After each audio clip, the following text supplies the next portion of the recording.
If you think you need thousands to start investing, watch this.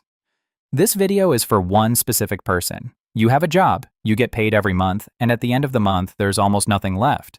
So you think investing is for later, when you earn more, when you have more saved, when the time is right.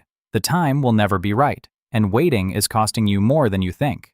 Here's the truth that nobody told you. 41% of people who don't invest say the same thing. Not enough money, but the problem isn't the amount. It's the timing, because in investing, time is the asset, not money. Here's what $50 a month actually does. $50, the cost of 2 meals out, invested every month into an S&P 500 index fund. After 10 years, $10,300. After 20 years, $38,300.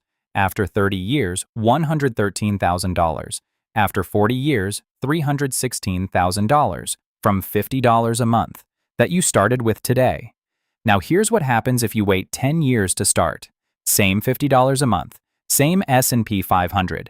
You end up with $190,000 instead of $316,000. You lost $126,000, not by making a bad investment, by doing nothing. But wait, you don't know where to start. You don't understand stocks. You don't know which fund to pick. Here's the only thing you need to know. Buy one S&P 500 index fund, VTI, VOO VTI, any of them. Set up an automatic transfer on payday, and never touch it.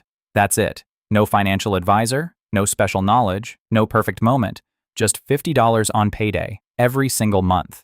Without thinking about it, the people who build wealth aren't smarter than you. They didn't start with more money than you, they just started earlier, and they didn't stop. You can start today with $50. Subscribe for more of what they never taught you about money.